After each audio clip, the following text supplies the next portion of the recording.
cheap microphone and an old guitar. I'm a big star in my local bar with a cheap microphone and an old guitar. Oh, I know I never go. Oh, but it helps to soothe my soul. Still, I can get out on the highway a few times a year. Throw the gear in the bin in a rental van and roll on out of here.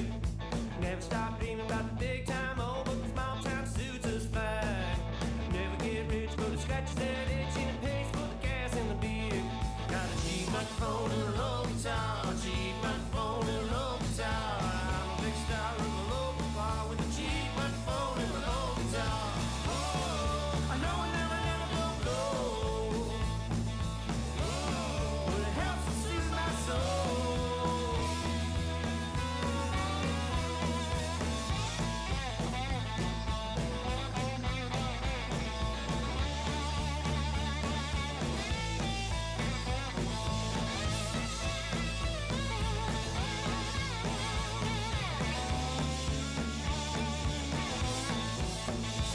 I got a cheap microphone and an old guitar, cheap microphone and an old guitar. I'm a big star at a local bar with a cheap microphone and an old guitar, cheap microphone and an old guitar, cheap microphone and an old guitar. I'm a big star at a local bar with a cheap microphone and an old guitar. Oh, I know I never go. Oh, it helps to soothe my soul.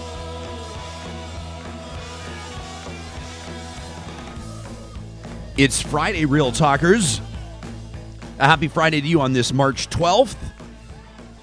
Samuel G. Brooks, I do the worst job, Sam, the technical producer of this show. If you're just tuning in for the first time, if you just heard of Real Talk yesterday, and you're tuning in out of curiosity, maybe morbid curiosity, considering the tone of some of the discourse yesterday on social media, Samuel G. Brooks, the technical producer of this show, I've been trying my best to keep a running tally on the number of shows that we've done because we want to celebrate, and you'll give us the heads up. I know you'll give me the heads up as we approach. We can do like episode 99. We're proudly based out of Edmonton, Alberta, Canada, so we'll probably, like you and I will probably tuck our blazers for episode 99. That makes sense, in a tribute to the great one. Absolutely. And the great hockey dad, Walter Gretzky, Wayne's dad. So maybe episode 99 we'll do something cool.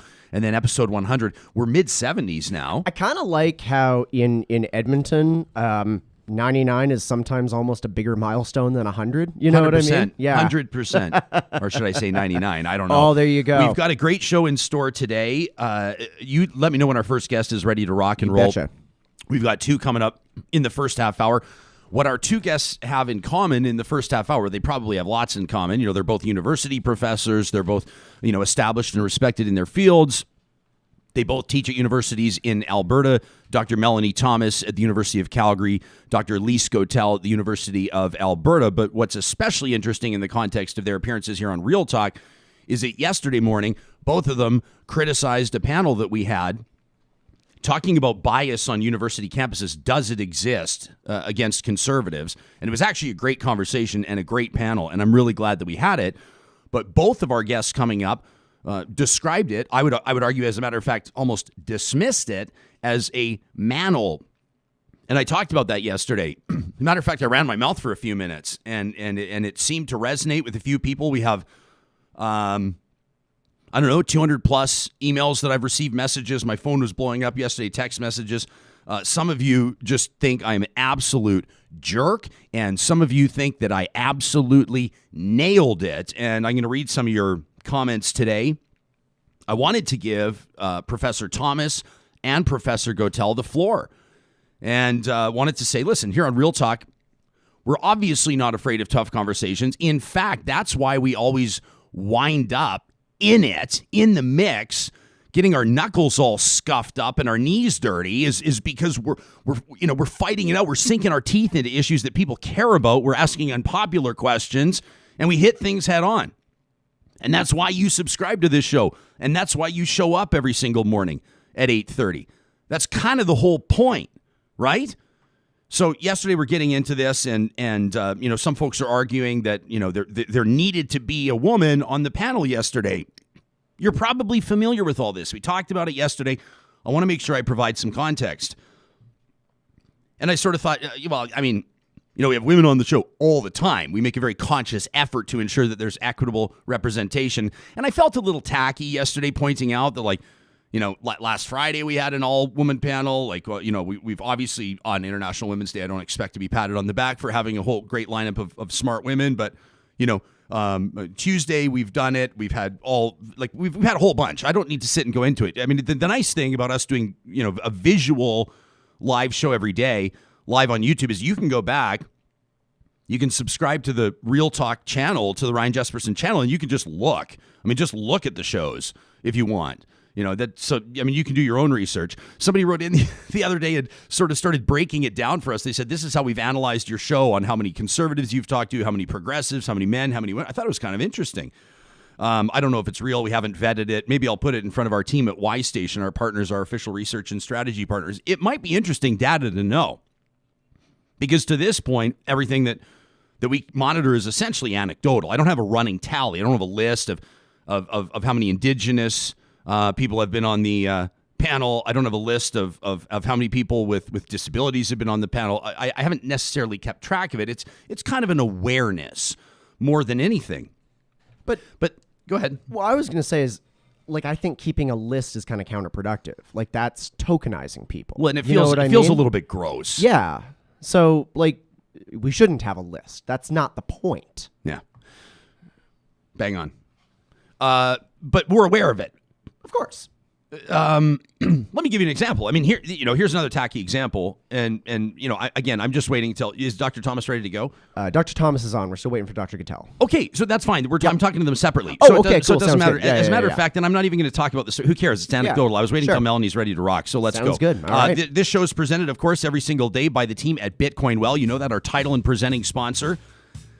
I don't want to call this the year of crypto, because you could argue based on the numbers that 2013 was the year of crypto, and then a whole bunch of other people are going to say, no way, dude. Like 2031 is the year of crypto. 2040 is the year. Who knows? But the journey has been fascinating to watch from 2020 into 2021. Do I understand any of it? Absolutely not. When I have questions, where do I go? To the team at Bitcoin Well. They've got Bitcoin ATMs across Canada, proudly headquartered in Alberta. You can find them under the sponsors tab right at the top at ryanjesperson.com. Real Talk starts right now. Here's Ryan Jesperson.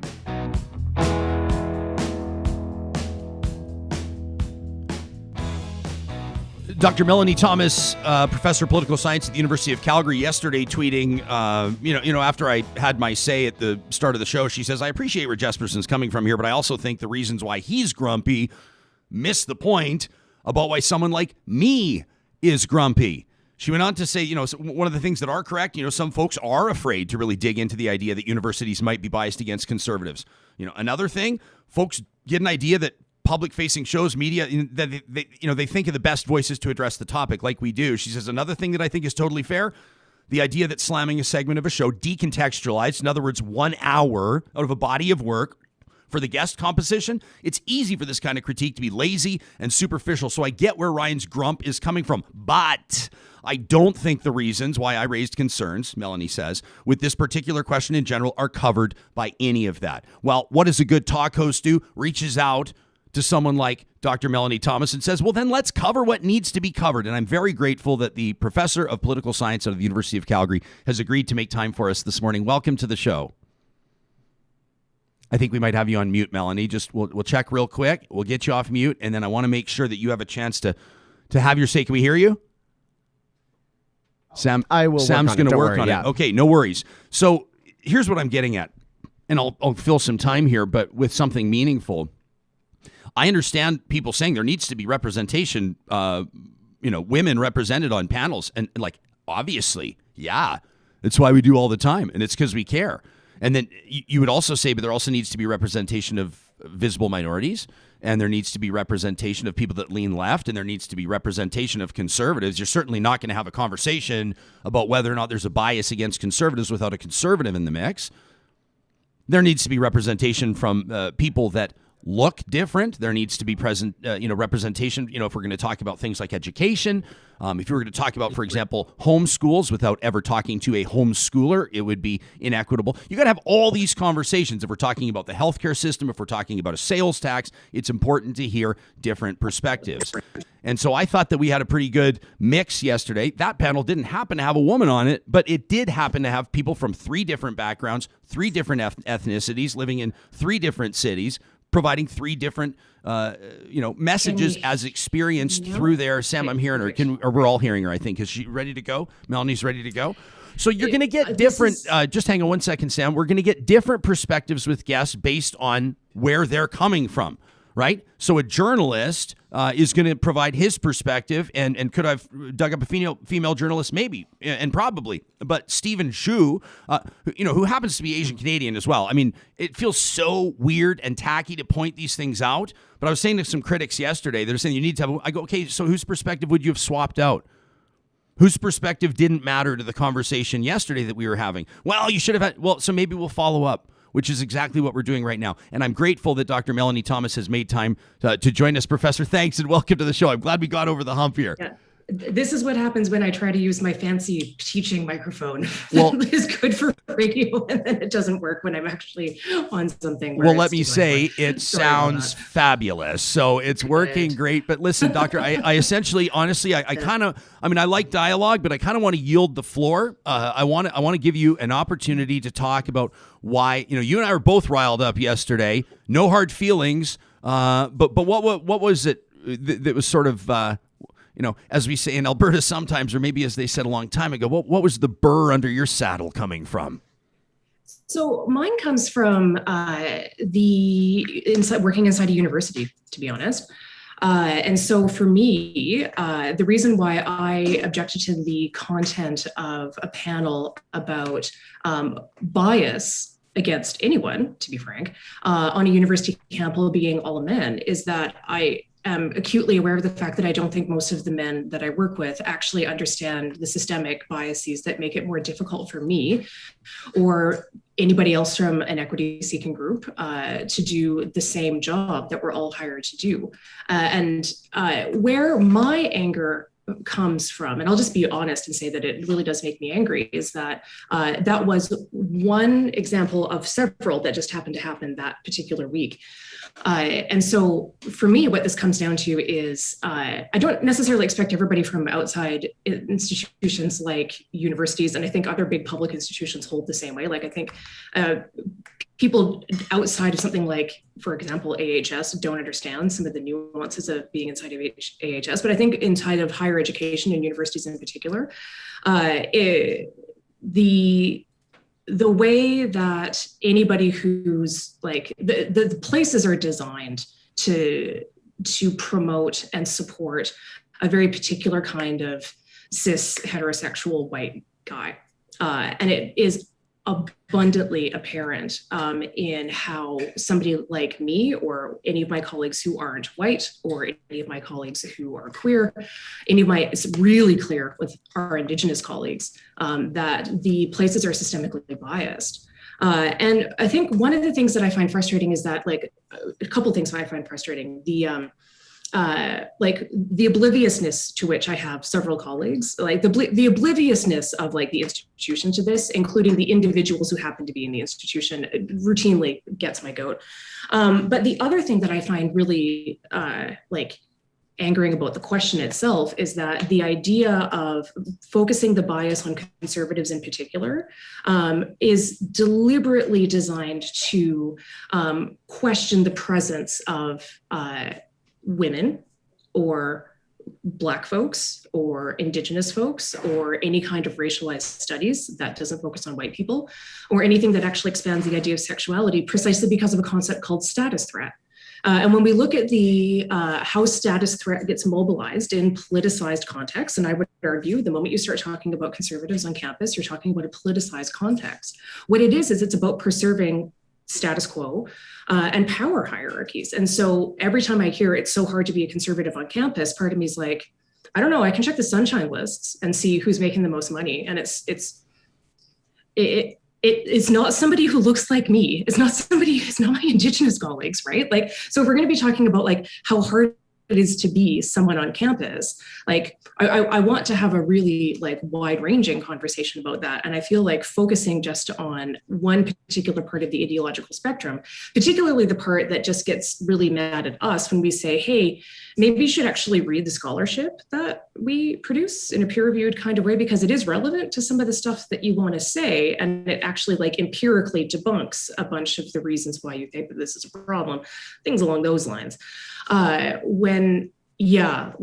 When that question still gets privileged, because it's privileging the people who are already privileged on campus.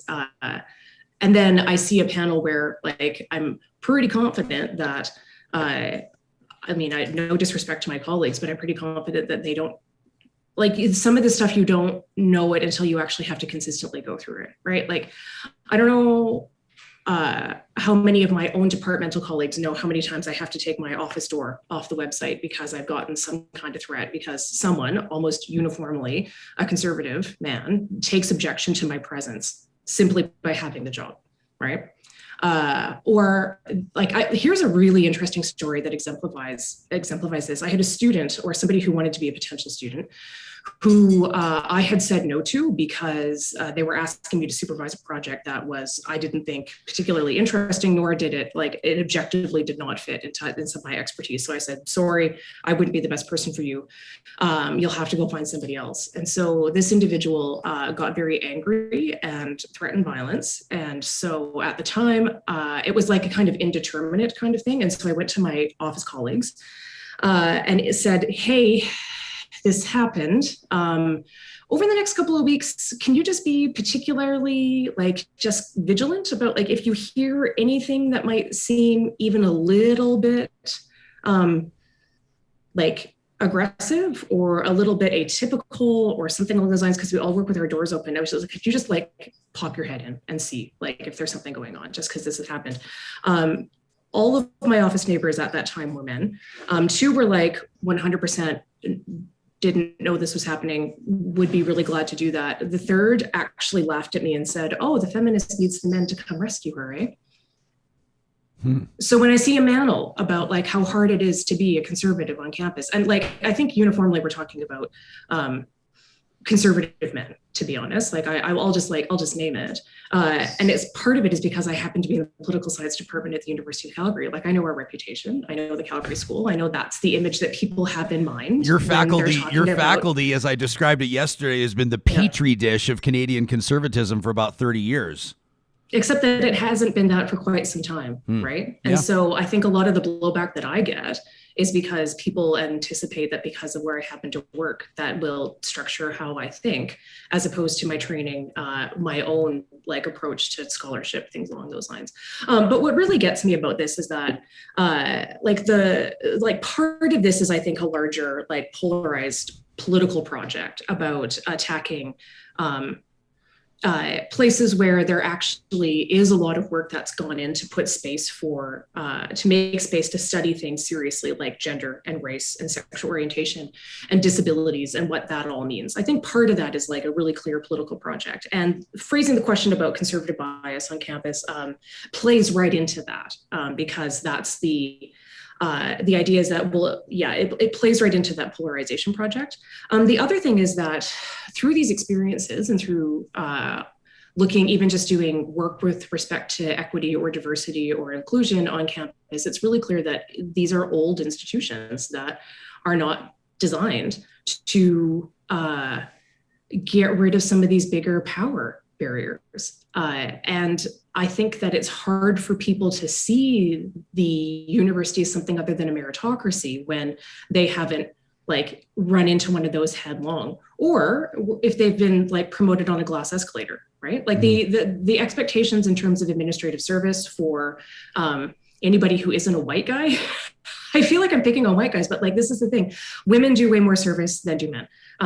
What we ask of our Indigenous colleagues, because we are serious about things like enacting the Truth and Reconciliation, or we want to at least give a show that we're serious about enacting things like the Truth and Reconciliation Commission, it puts an incredibly heavy burden on them that you don't know unless you're actually either in the same rooms or to be frank, keeping really good data on who's asked to do what. And so this is where, like in listening to the preamble, it's not tokenizing to keep good data.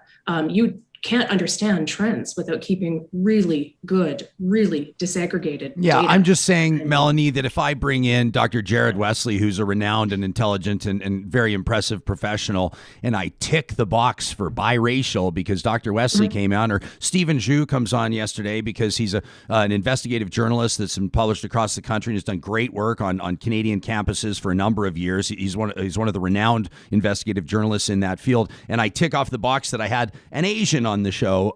It's gauche and it's gross, but we are aware as part of our, they call them the SOPs, like our standard operating procedures are that we are hyper aware of this. What I'm picking up from you, and let me just can say, I just say though that my point about data is that the same rationale is used to not do gather any kind of equity information on applicants versus hires versus retention versus recruitment. And so I want to make it like really clear that the things that make me grumpy here are about universities as institutions. So what I am advocating for universities to keep like a lot of really good disaggregated data about all equity seeking groups and like how they fit into the institution and what their experiences are. This might not be analogous for every kind of organization, but I certainly reject the idea that for institutions like this, that it would be gauche for them to do that. To be completely frank, if we actually did that really well now, we could just do a quick data report and it would take the I guess it depends on how you define conservative and how you define bias, but it would kind of kill the question before it started. I mean, if you actually really look at this, like these are biased institutions, but it's not in the way that question like directs where you would look for it. Yeah. And I appreciate your comments and I'm grateful for you sharing your experience. I mean, one thing I'll point out is that you've said, I don't know about the conversation about, is there bias against conservatives on campus? We should be talking about, is there, where is bias on campus? And I agree with you. And what we could do is, as we've done before, like on the Cole File is the first example that comes to mind, is a series of shows driven by audience and expert opinion. Maybe one day we talk about, is there bias against disabled people? Is there bias against Indigenous people? Is there bias against people at different socioeconomic levels? Maybe we do this over the course of several months, and actually maybe we impact big change. Yesterday's panel was one panel, 1 hour on one show, and the question was based on the assertion that was published in a national newspaper. We get the author of that piece. We bring on somebody to basically drag him, as Dr. Wesley did for an hour straight, which, wasn't really surprising to the person who produced the panel and put it together, and then a journalist who's looked into the issue. So I would be more than happy. I would love, as a matter of fact, this entire half hour is going to be, is there bias against women? Or let's talk about the bias against women, perhaps, on Canadian university campuses. And I'm grateful for your voice on it. I busted you. Yeah. I got you caught half coffee swig. My apologies. Coffee. Doctor, Yeah, I want to say hi to Professor Gotell, but I want to give you a chance to sort of give us one final thought, something to think about today. As people are going to continue thinking about this, including me, obviously through the weekend. Yeah, so the pitch I want to make is I like the idea of doing a deep dive into like any equity seeking group to see where the barriers and the problems and the biases are, and like what institutional responses are good, which ones are inadequate. I think this is all a great idea.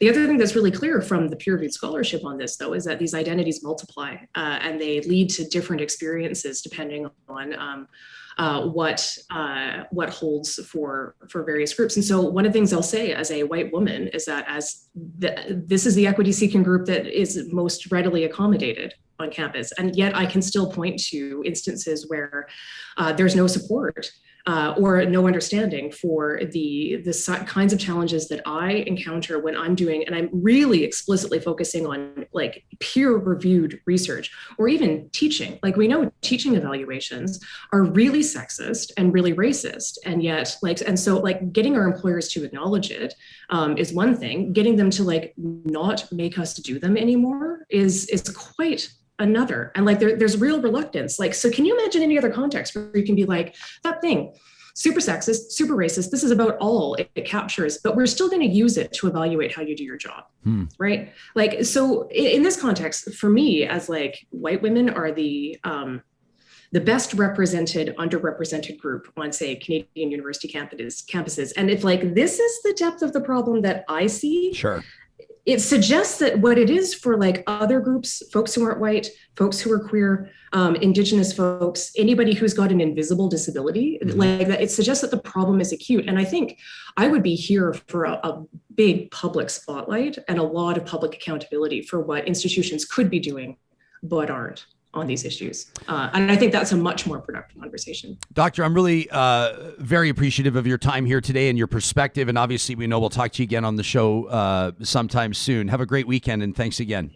Yeah, you as well. Have a great day. You got it. That's Dr. Melanee Thomas, a professor of political science at the University of Calgary. Wanted to take this chance to remind you that the team at Park Power is powering our Real Talk RJ hashtag. I haven't even had a chance to look at it yet. Frankly, I'm not going to be really looking at the hashtag very much through the first bit of the show because I'm really focusing on these conversations. But that's your best way to make sure that in live real time, if you're watching this show or listening to this show, that we see what you want to contribute to the conversation. Park Power dangles the promo code 2021-Real Talk at parkpower.ca. If you punch that in right now, $70 off your first power bill. Could be electricity, natural gas, internet. They do it all, and they give back to the communities in which they live and work at Park Power.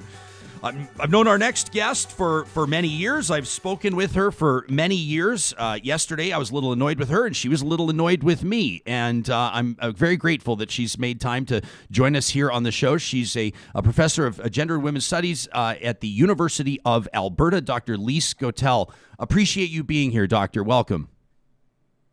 It's great to be here, Ryan. I wanted to give... I'm all about conversation, so I'm happy to have the opportunity to actually speak to you. So. Yes, and I appreciate that. And you and I have spoken many times through the years, and I consider you a close personal friend, although I know you said on Twitter you didn't feel like I treated you like one yesterday.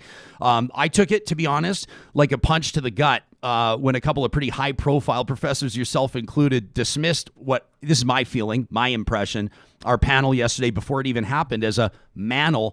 But Dr. Thomas just made some great points, and I would love to essentially, at this point, give you the floor to give you a chance to say what you need to say and why, most importantly, you believe that yesterday's panel in composition fell short.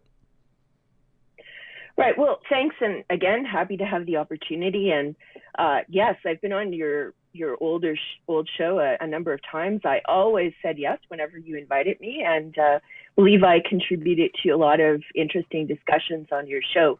Also have to say that I'm pretty impressed with what you've been able to do with your podcast. It's it's a wonderful forum for a diversity of views. I just think it really did fall short yesterday. Now, when it comes to manels, this is a huge problem in academia, in many fields. There's this wonderful Tumblr blog where someone has started a blog or a Tumblr that's congrats, you've got an all-male panel. Because this is, as I said, a pervasive problem in academia where men's voices are held up as being the voice of expertise and authority. And it's really caused a lot of prominent voices in organizations to take firm stances. So, for example, the National Institutes of Health in the US, the European Commission have explicit policies where they will not hold or participate in manels. In addition, the problem was highlighted in the scientific journal Nature. So, I mean, I think that when I saw that you had an all-male panel to discuss this issue, which has particular ramifications for women academics in the humanities and social sciences, I just had an immediate reaction to it. And I flipped off a tweet saying, I think you can do better. And that's what my tweet said. I didn't object to you having a conversation about conservative bias in academia. I listened to the podcast yesterday. I found it interesting, but I think it would have been enriched to have a woman's voice on that panel. Yeah, and I wouldn't disagree with you that it would be enriched to have a woman's voice on the panel. And I think every panel would be enriched by ensuring that, the more voices, at least the more voices with experience and an articulate nature would add to anything. Let me say this. If I was putting on, for example, a conference and welcomed, nothing but men up on a panel, that might be an issue when, one person is producing and hosting, 17 live hours of content every single week on a podcast and bringing, between 2 and 9 guests every morning. You are bound to, at some point, have a panel that has 3 men. In this case, and I will continue to point it out, the panel featured 1 white guy, 1 biracial guy, and 1 Asian Canadian guy. And I think that they also bring interesting perspectives from their lived experience. Now, here's the deal. As I said to Professor Thomas, and I'll say it to you too, I'm so grateful that the both of you have agreed to come here, because what we've established is that this alleged bias against conservatives, whether or not it actually exists, is far from, and certainly doesn't seem to be the most important conversation to have around bias on university campuses. And you and Melanee appearing here today is enriching our understanding of this. So when we talk about bias against women, I mean, Professor Thomas just explained to us how she's got to have her colleagues looking out, asking her to watch her back. I mean, like threats of violence. I mean, all kinds of really troubling scenarios. Where do you see this manifesting itself? I mean, what do you think that people need to be more aware of in the context of bias on university campuses? Well, first of all, I do think that it's important for us to acknowledge the wider context, right? So we're in a province that, in my view, has some pretty troubling politics where the governing party actually employs people to troll people like me on academia. And women academics have been particularly harassed and targeted by the issues managers and press secretaries. I've been, Melanee Thomas has been. So I think it's important to understand that, we exist in a very conservative context where it's actually progressive voices that experience targeting and harassment. And so, that's a really, really important point that needs to be taken into account. As Jared Wesley said yesterday, this study that you were talking about yesterday about anti-conservative bias is, it's got a lot of methodological flaws. It wasn't a peer-reviewed study. In my view, it is not the really important issue that we are facing on university campuses in Alberta. I mean, the decimation of post-secondary funding is the prime issue that we are facing at the moment.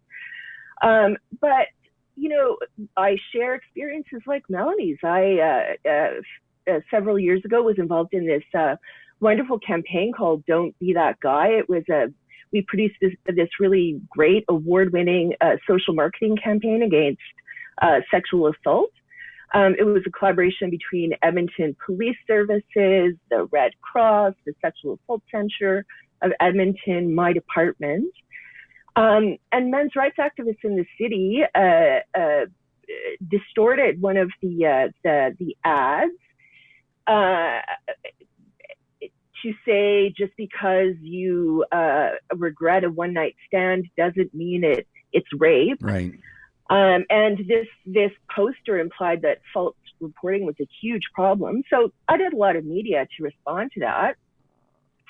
And in response, they slapped my face on a poster, put it up around town, published this defamatory blog post about me, and I started receiving email threats, threats on my telephone in my office, to the point that the support staff in my department were frightened. And so they insisted that the hallway door to our offices be locked because they felt that their safety was being threatened by this campaign of harassment. Also, I'll tell you another story. I mean, like I said, that study is methodologically flawed. We often rely on anecdote, and I'll provide another one. when Indira Samarasekera was president of the University of Alberta, the Edmonton Journal ran a series of articles about her. I mean, she was the first woman of color president at the University of Alberta. And on the front page of the Edmonton Journal, she spent a lot of time talking about the boy crisis in higher education, the underrepresentation of white male students in particular. And she declared herself to be an advocate for white male students. My department was understandably concerned about that message because, you know, when you look at economic data in Alberta, particularly at that time, men could walk out of high school into very high-paid jobs in the oil sector, whereas women require post-secondary education to be economically successful, and that explained the lower participation rate for men in the province, in my view. So we wrote a response to her that was published in the Edmonton Journal, where we talked about this economic data. We were called into her office, and she yelled at us for doing that. So again, you know, in my experience, progressive views, and in particular feminist views, are often targeted in academia, subject to bias, particularly in this right-wing context in which we live, in the context of corporate universities. You know, I really have to say that left-wing views are not mainstream on university campuses, in my experience. Are you saying that right-wing or conservative views are prevalent, or are you saying that it's balanced, or are you saying, geez, like we're talking, how many students at the U of A? Like 35,000? I mean, I don't think to say it's a conservative campus or it's a liberal, I think is folly. But how would you characterize it if you could? Well, I mean, I think it would depend what I was talking about, what place in the university I was talking about. I mean, yeah. I've done academic administration, and have to say that tends to be a fairly conservative space where progressive and feminist views are certainly in the minority. So, but you know, ultimately we do need a diversity of views on university campuses. I'm a big proponent of academic freedom and viewpoint diversity. And, you know, I've taken very unpopular positions in my career, so I value that. And I think that when we limit academic freedom, it's actually marginalized voices that are first shut down.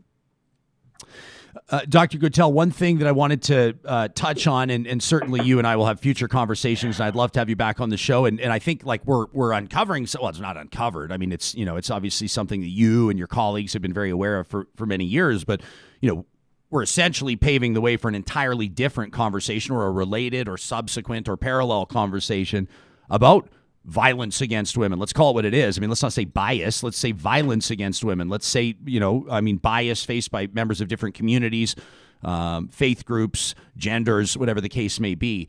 In our private correspondence yesterday, you told me that you were subject to vitriol and to attacks, and in extreme circumstances, it sounds like maybe even threats, after I mentioned your name on the show yesterday. And I wanted to let you know that in a candid, heated moment, I found it, and I still find it relevant, when a very prominent, probably the most prominent professor of women's studies in the province calls out my show publicly for its gender makeup or its commitment to gender equity. That was the context, that was the relevance. But I want to be very clear that it is absolutely unacceptable for you to face any abuse, any threats, anything along those lines. I completely condemn it. It's regrettable. And I'm sorry that was your experience yesterday. Yeah. Well, honestly, Ryan, I can't say, I mean, I read some of the tweets in response to your ornery rant, and and some of those were pretty hostile, but nobody has, maybe after saying this, I'm inviting it, but nobody's direct messaged me. So it's not like I've been targeted for harassment as a result of what you said. But I have to say that, other people were condemning you yesterday for even having that discussion. My comment did not engage with that. I didn't condemn you for having that discussion. And yet, I was the only person who you mentioned by name in a monologue to which I had no ability to respond. Not only did you mention my name, but you mentioned my workplace. I mean, but that's the context, Doctor, right? I'm not inviting an attack, and that's why I'm adamantly insisting that people hear me say that it is totally unacceptable for you to face any form of threat. I'm not going to say any form of blowback, because Lord knows you and I both get our fair share of blowback all the time. But the reason for me to say who you are and the context is the only reason to invoke your name, right? That's the only reason. I was getting piled on yesterday by hundreds of people. Many of them are nobodies, anonymous trolls. And so, but you are not. And that was, anyway, listen, I don't want to argue with you at all. I'm just saying there's a reason for me bringing up your name in the context, because it was the whole premise of my rant. And when you say I don't think I am the most prominent gender studies professor in the province, but I'm someone who takes the commitment to be a public intellectual pretty seriously. I don't think a scholarship that resides in the halls of academia is useful. I think to make it useful, you have to be willing to speak publicly. You have to be willing to intervene in debates and contribute to policy discussions. But by doing that, as a woman and as a feminist, it's often a difficult thing to do. And some of your listeners accused me of being a snowflake. Nothing could be further from the truth. You don't do work on sexual violence in a publicly engaged way and not have a thick skin about it. I can take criticism. I take criticism all the time. And frequently it's caused me to change my views, and I value that. So what I offered you yesterday, immediately in the short form demanded by a tweet, was criticism. It wasn't an attack. You had the ability to respond to my tweet. I had no ability to respond. Well, that's why you're here, though. That's why you're here. I mean, you are in real time responding to my monologue. That's why and I'm grateful you're here. You didn't have to be. I'm grateful you are. Yeah. Like I said, I have a thick skin, so. Well, you've had my respect for many years. What did you want? Yeah, let me give you an opportunity to wrap here. I don't want to cut you off. Honestly, it did feel like a bit of a gut punch yesterday when I listened to it, because it wasn't only that you named me in such an angry way, but it was the tone really was very angry, and it did. I had a visceral reaction to it, and like I said, I'm someone who you've relied on in the past for commentary. I've always been willing to come and talk to you, even when that's involved, going out to a studio in the middle of nowhere and taking time out of my day. And right? I've appreciated that, and I hope that I've helped amplify your message. But I think that the prominence that you've had on my shows and the number of times you've appeared on my shows is part of the reason why I was pretty pissed off yesterday about your assessment, and not just yours. I mean, I was getting I'm not going to turn this is not it doesn't have to be about me, and I'm not trying to make it about me, but it's been a hell of a week. And I'm getting to the point where I'm just like, listen, we're going to do this show on issues that matter. The noisy, I'm not describing you, but just the noisy cries around me this week on everything have been too much. And I pushed back yesterday, and yesterday was the straw that broke the camel's back. And I said what I had to say, and I meant what I said, quite frankly. I have respected you for years. I adore you, in fact. And I'm really grateful that you're here, and I would be honored if you would continue to appear on the show, and I'd love to make that happen soon. We'll put a panel together. I would ask you to co-produce it with me. I think that would be great. All right. That okay. Sounds good. My friend, have a great weekend, and thanks for this. You too. Thank you, Ryan. You got it. That's Dr. Lise Gotell. She's a professor of women's and gender studies at the University of Alberta. She writes about sexual assault law and women's equality. As a matter of fact, if you check out, Sam, can you show our viewers on YouTube, can you show them this at crimejusticejournal.com? crimejusticejournal.com. You're looking for volume 5, number 2, published in 2016. You can read Dr. Gotell's piece. She put it together alongside Emily Dutton out of the University of Alberta on sexual violence in the manosphere. Anti-Feminist Men's Right Discourses on Rape. It's an excellent read, and I encourage you to check it out. These conversations happen because we have remarkable partners that have joined us on this journey, and that includes the team at Grand Dog Essentials. I tell you, there's no bigger stamp of approval that I can put on Grand Dog Essentials quality raw food than to tell you that our dogs, our Boxer Moses and our Black Lab Monroe, both chow down on Grand Dog Essentials quality raw food every single day. They've got us adding blueberries to the dog food. There's some science behind it. My wife Carrie quarterbacks that stuff along with the team at Grand Dog. They have nutritionists. It's a family-owned business. You can literally, they want to talk to you. They want to call on the phone, email.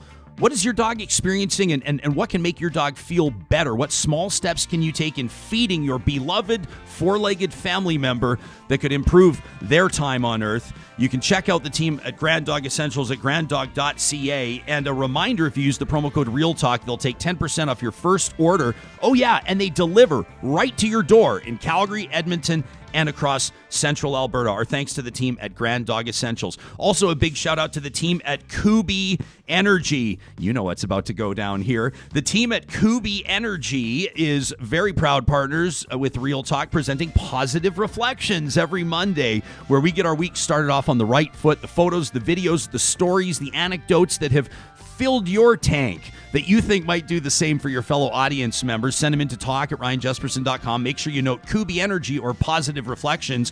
Kubi is a Tesla certified solar installer. They love to do, they do consultations on residential, big commercial projects as well. Plus they handle all the paperwork to try to get your money back whenever you can through government incentives and the like.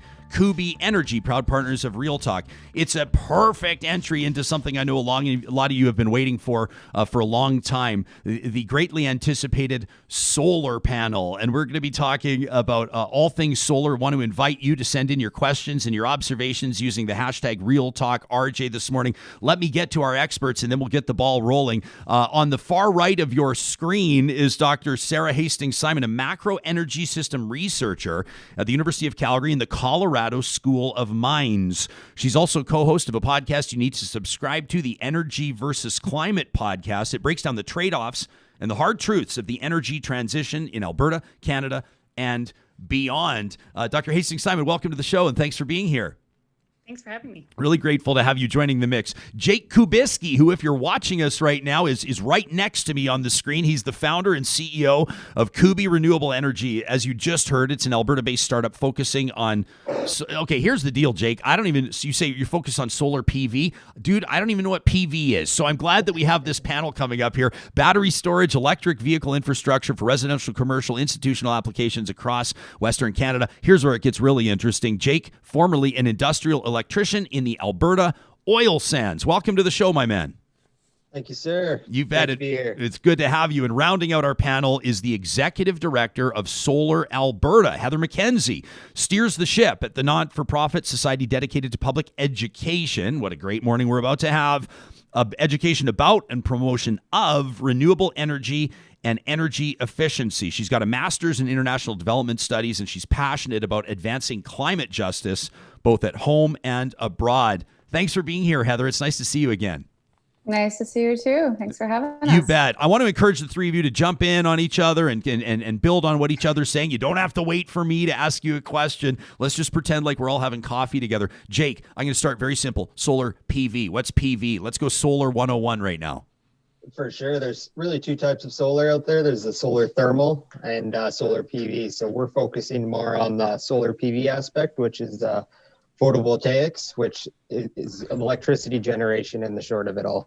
Okay. So, Heather, climate justice, is this why you're doing this? Is it a sense of, you look around, does it have to do with fossil fuels? Does it have to do with where you grew up? What got you into solar?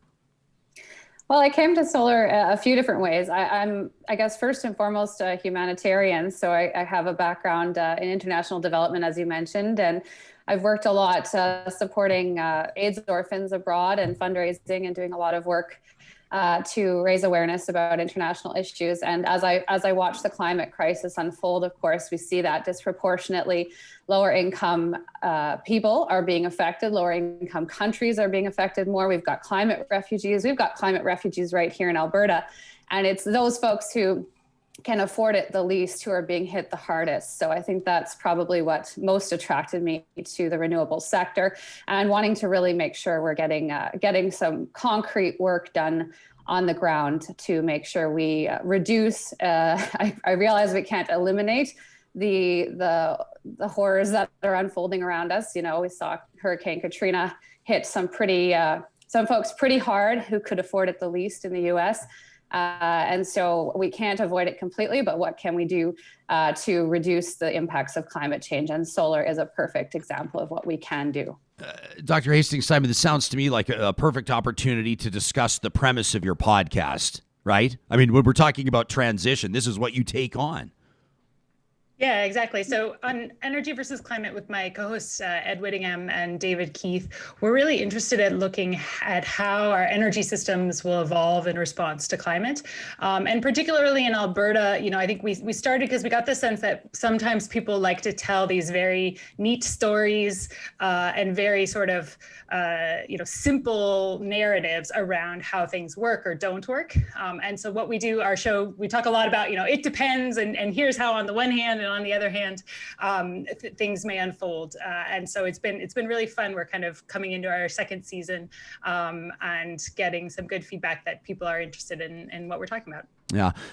Jake, I would imagine, I mean, I know a big part of what you do and what you ask us to remind people as part of your sponsorship on Real Talk is you love the tough questions. You've heard it all, I'm sure, with some people cynical about solar or unsure if it's a good fit for them. I would imagine we need to have different conversations. Like, we're going to be talking about battery storage, industrial, residential. These are all very different conversations. But what are some of the big pushbacks or some of the more prominent cynicisms that you perceive there to be around transitioning to solar? Probably the biggest one we get is solar doesn't work in Alberta. People really focus on the Alberta winters. Tough, it's not a great time for solar in the wintertime, but we have a great solar resource in the summertime. Solar in Alberta is doable. It's very doable, thanks to our net metering program we have here, where you can sell your excess energy to the utility company and get a credit for it. So in the wintertime or nighttime, when you're not producing a solid solar resource, then you're going to be buying energy like you would do without solar on your roof. So come summertime, when the solar is plentiful and we have long daylight here in the summertime, then you're going to be generating excess energy where you can sell that excess to the grid and generate a credit for yourself. We had and Jake. No, go ahead, Heather. Yeah, go ahead. We've been getting a lot of feedback because we were just hosting our big solar show conference. Of course, there's all sorts of haters online saying, oh, winter. And Jake, correct me if I'm wrong, but there's also a big confusion around solar thermal versus solar PV. There are a lot of people who misunderstand solar PV and they think it doesn't work in the cold. But solar PV has been working in outer space, if I'm not mistaken. It works in very cold weather. And I don't think it's necessarily the temperature that affects the ability to generate solar electricity. Am I right, Jake? That's 100% correct. Solar, if you were to compare a sunny day, same solar resource to a winter day, it's going to produce better in colder weather. Solar electricity, PV generation does produce better in colder weather, 100%. Now, we need to talk price. I mean, and I'll be honest, I think that this panel's great because I know that you're going to be able to stay with me as we swerve all over the place, bringing in audience questions. It will go from big issues to nuanced issues to what have you. But this one from Gilles, who's watching live, he says, please ask the panel, how small a cost-effective, like a positive ROI, return on investment, residential solar installation can be today. A lot of people are asking about cost. Jake, I know you're going to tell us it depends on the size of the installation. It's going to depend on a lot of things, but for the average house, are we talking like 25 grand kind of thing? Not even. No, we're sitting anywhere between 10 and 18 to 20,000 in that range for the Edmonton region. Edmonton's got a nice program going right now that's been active for about 2 years. It's based off a $1 per watt rebate scheme, so 40 cents a watt or up to $4,000, which typically works out to anywhere between 15 and 20% off your installation cost. So total turnkey price for an Edmonton resident, anywhere between 10 and 18,000. That's really dependent on size of house, energy consumption, roof line, type of roof, a whole bunch of factors. But that's kind of the process that we handle here in-house with our customers, is they reach out to us, and then we assess all that for them. And of course, yeah, go ahead. Oh, sorry. Well, we also like to say at Solar Alberta, it's the only home renovation that pays for itself, right? So you're not just talking cost. I mean, we just recently put up solar panels on our new home in Blatchford, and the cost for the panels was equivalent or approximately the same as the cost for our home appliances, right? So we got an appliance credit tacked on, and we got a solar credit tacked on to our mortgage financing, almost identical. One of them is going to pay itself back, and the other one is just going to depreciate in value and cause us enormous frustration until we eventually have to replace those bloody washing machines, right? So, Heather, are you, for people outside Edmonton, this may not mean anything, so let me paint a quick picture. Blatchford, years ago, Edmonton City Council voted to close the municipal airport, and they painted a picture. They sold Edmontonians. I know that makes it sound cynical, but they painted a picture of a community that would have like unbelievable recycling programs. The garbage would be used to heat the homes by I don't understand how all the technology works, but it was like, it reminded me of that Simpsons episode of the guys like monorail. It was like Blatchford. But then nothing happened, and the airport sat closed for years, and everybody wondered, what the hell? I mean, it was mostly millionaires pissed off that they couldn't land their Cessnas in the middle of the city anymore. That was the people that were most ticked off. But I've never actually talked to somebody that lives in Blatchford. You must be like one of the very first houses there, are you? yeah, we were one of the first 6. I think there Wow. are 12 of us now. And so, we grow every week. There's a new spot opening. But we're going from like 30 residents now, and they're going to be, I think it was 30,000 in 30 years or something. So it's going to be a big hub. So I don't know. I mean, I could probably ask all three of you this. So whoever wants to answer it, jump up. But you say, Heather, you said it's the only home improvement that you can make that's going to pay for itself. And a lot of people wonder about that. I remember having a conversation with a solar expert years ago who acknowledged in the interview, said that if you're purely doing it for dollars and cents, it doesn't make sense. And I felt like it was a bomb had dropped when he acknowledged that. Said there has to be something else driving you to invest in solar. Is that the case, or has that changed? I mean, if it's 18 grand to put solar on my roof, how long until that's paid off with energy savings? Sarah, do you want to speak to the pricing? Because I think probably Ryan talked to someone like before 10 years, a while ago. Yeah, and Heather, honestly, this would have been probably like 7 years ago. Things have changed a lot. Totally. I mean, I don't think there were podcasts 7 years ago, so for sure. And that's one of the things that I think is really interesting about solar and makes it hard to kind of keep up with where things are is how fast costs have come down. So, depending on when you look, if you look back to the 80s, so sort of, when I was born or a little after, the cost of solar has dropped about 99% since that time. So just, huge cost reductions. But what that means is that even over the time span of, the last 10 years, 5 years, costs continue to fall. And, if you're working with data that's 7 years old or 10 years old, you can have cost estimates that are, more than double or 10 times higher than what they are today. And so I've definitely heard from a lot of people, like Jake said, they say, oh, well, solar doesn't make sense in Alberta. It's not cost effective. And that was definitely true at some point. But the pace of development of the technology is just so fast, and it's so different from a lot of the other energy technologies, in that because you're accessing this renewable resource, as the technology improves, that improvement goes straight to the bottom line in reducing the costs. And so it's almost like solar and other forms of electricity generation from non-renewable fuels are sort of in this kind of like unfair fight, because solar gets to keep all the benefits of its cost reduction, whereas the non-renewable resources that you're combusting, that you're burning in your power plants, those get harder and harder to find. And so you have to come up with new technologies to extract those. And that ends up eating a lot of that cost savings. And so that's sort of the why that, solar and wind as well have been able to achieve such impressive cost reductions over that period of time in a way that we're sort of not used to with other technologies. Right. Barry's watching in this morning. He's a rancher and a soil farmer. He says, in Alberta, does selling power back to the grid? And actually, let me jump in and say, if we're able to analyze things, like we have an audience that listens across the country, many of our audience members are in Alberta, but if you have insights into other provinces, would love to hear those too. Barry says, does selling power back to the grid cost more than you get back due to distribution charges? Is there some smoke and mirrors there or no? So I'll hop in on this one. A good example of this is Park Power. They have a program, a solar club program that allows Alberta energy producers to sell their excess solar energy at a 23-cent kilowatt hour rate, which is, 3 times higher than your standard rate. It's great if you're in the net zero energy producer range. And then if you're not, then yes, you're going to be selling your excess energy for the same price you pay per kilowatt hour.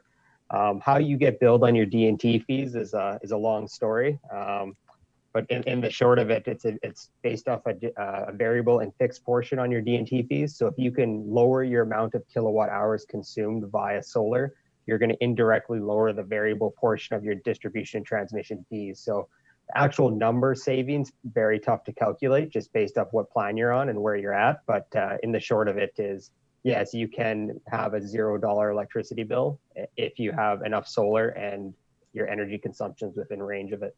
I've heard people, and this is anecdotal, and I don't have a physical, a question in front of me from a viewer, but just the premise. I've seen some critics of solar talking. Well, I mean, hey, I'll just reference Michael Moore's film that came out last year, wasn't it? I think they were talking about mining. I can tell Jake already wants to get at this one. Dr. Hastings-Simon, her face is kind of twisting a little bit. Let's talk about this. And I want to give it over to you. They say, listen, it's not worth it. The materials that are mined, or maybe not worth it, but let's not fool ourselves, they will argue.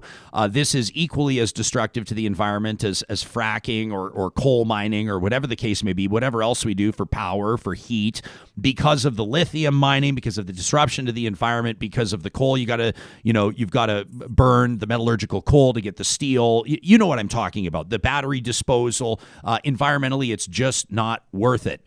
Sara, what do you say to those folks? I mean, that's just patently false, right? So, it's sort of this concern about what's the environmental impact. And there has been studies upon studies done of a life cycle analysis. So really looking at what is the total amount of energy and pollution that's created to make a unit of electricity from a solar panel versus a unit of electricity from, natural gas or coal. And there's no question that using natural gas or coal is much more polluting. And so, if that's what you're after, then there's a clear advantage in going with solar. What is true is that, everything that we do has an impact, and every energy source has an impact. So yes, making solar panels does have an impact, but that impact is much, much less than the alternative. And so, certainly we should be doing more on the efficiency side to reduce the amount of energy that we need. But as I sometimes say, if people are, worried about what happens with a solar panel after its 25 years lifetime, they're going to be shocked when they find out what happens to that unit of coal or natural gas after it's burned, in a second in the turbine to generate electricity, because that's, there's a lot more of that going on. Well, and you're speaking about it in comparison to other energy sources, but also if you look at it as an appliance, what other electrical appliance, lasts to 25 to 40 years? It's actually phenomenal, right? When you think of the planned obsolescence for our computers, for our cell phones, the fact that you have to replace them every 5 years. And then you look at a solar panel, it's just amazing that they can last 25 to 40 years. I mean, the 25 is just the warranty often, and they can go beyond. And there are actually initiatives across the country. And we had a panel at our recent solar show. We had a recycling solar PV panel, which we featured 2 companies that are actively recycling and reusing solar, both the panels as well as they're looking at the lithium battery storage recycling.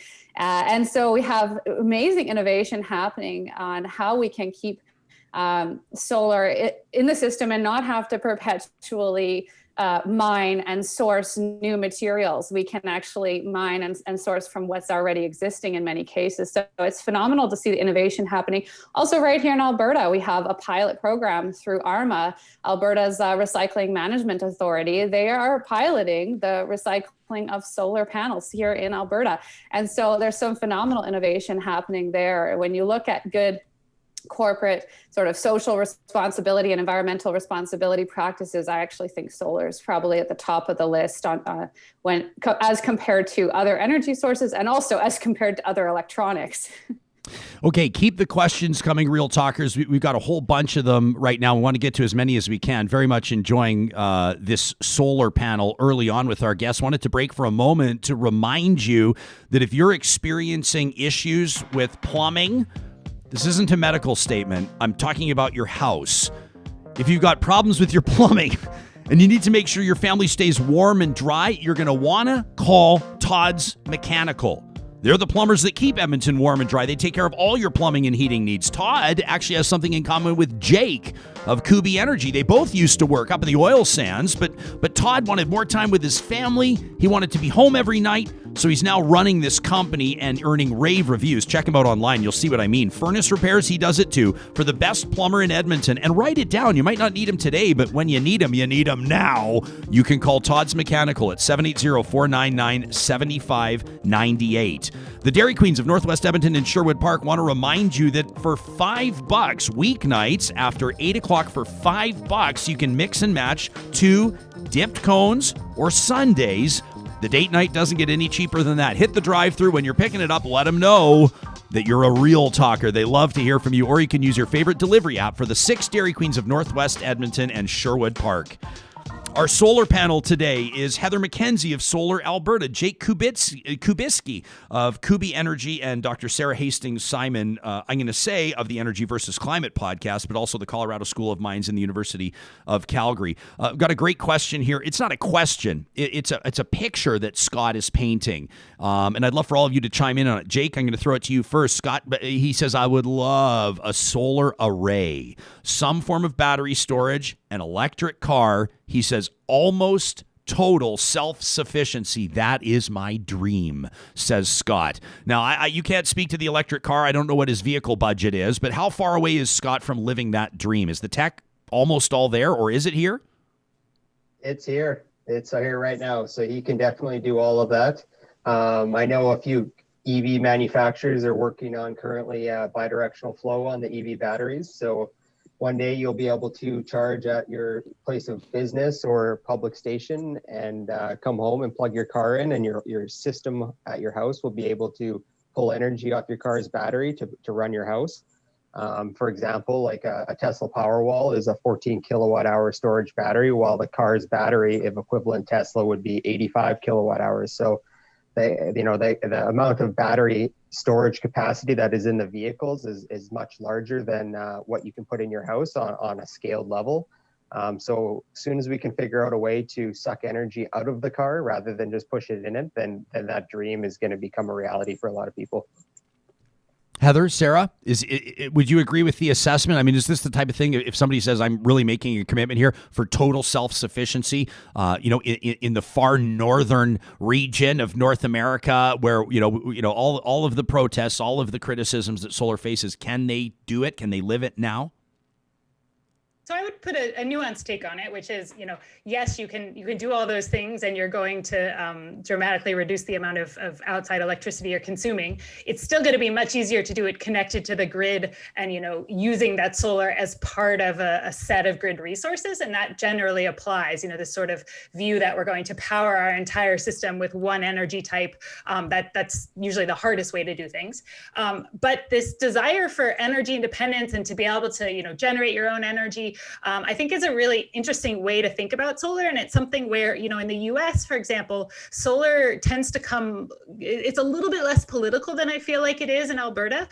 So, studies have shown that for people that have solar installed on their house, it splits pretty evenly between those who are Democrats and Republicans, like a few more Democrats, but not as much as you might think.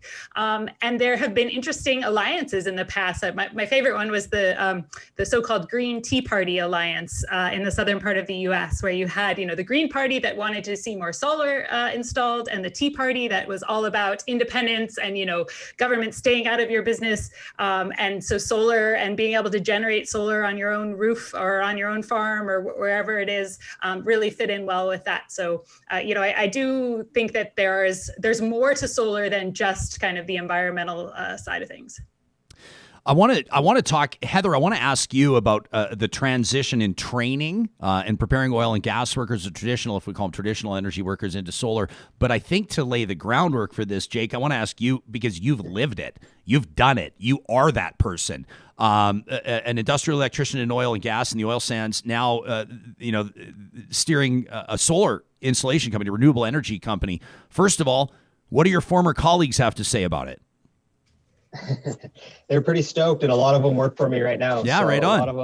A lot of them have made that transition as well, and most of our guys, we just hired 10 new electricians, and half of them are from the oil and gas sector, and then the other half are starters and first years that came out of the alternative energy program from me.